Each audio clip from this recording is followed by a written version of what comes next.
ഇന്നലെ രാത്രി മുതലുള്ള ശക്തമായ മഴയെ തുടർന്ന് നമ്മുടെ താലൂക്കുകളിലും നമ്മുടെ താലൂക്കിൻ്റെ മലയോര മേഖലകളിൽ വെള്ളം കയറിയിട്ടുള്ള വിഷയങ്ങളുണ്ട്. അതിലിപ്പം അടിയന്തര പ്രാധാന്യത്തോടെ നമ്മൾ കൂടുതലായിട്ടും ബാധിച്ചത് നമ്മുടെ വിലങ്ങാട് വില്ലേജിലാണ്.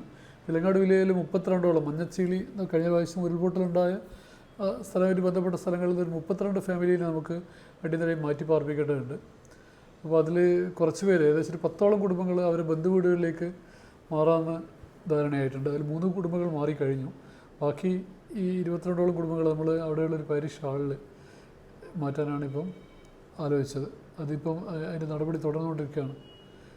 വില്ലേജ് അധികൃതരും താലൂക്കിൽ ആൾക്കാർ അവിടെ സ്ഥലത്ത് തന്നെ ക്യാമ്പ് ചെയ്ത് അതിൻ്റെ നേതൃത്വം നൽകുന്നുണ്ട്. പോലീസും അതിൻ്റെ ബന്ധപ്പെട്ട സഹായത്തിനുണ്ട്, പഞ്ചായത്ത് അധികൃതരുണ്ട്. എല്ലാവരും കൂടെ ആലോചിച്ച് അവർ മാറ്റുകയാണ്. മറ്റ് വില്ലേജുകളിൽ നിന്നും മാറ്റി താമസിപ്പിക്കേണ്ട തരത്തിലുള്ള എഫക്റ്റ് വന്നിട്ടില്ല. നമ്മളെ മഴ ബാധിച്ചിട്ടില്ല. എല്ലാ വില്ലേജ് ഓഫീസർമാരും കൊയിലാണ്ടി താലൂക്കിലായാലും ശരി, വടകര താലൂക്കിലും മലയോര മേഖലകളിലെ വില്ലേജ് ഓഫീസറൊക്കെ അതിജാഗ്രതയിൽ വീക്ഷിച്ചുകൊണ്ടിരിക്കുന്നത്. ഏത് നിമിഷം വന്നാലും നമ്മൾ മാറ്റാനുള്ള ക്യാമ്പുകളൊക്കെ സജ്ജമാണ്. അങ്ങോട്ടേക്ക് മാറ്റാനുള്ള നടപടി സ്വീകരിക്കും.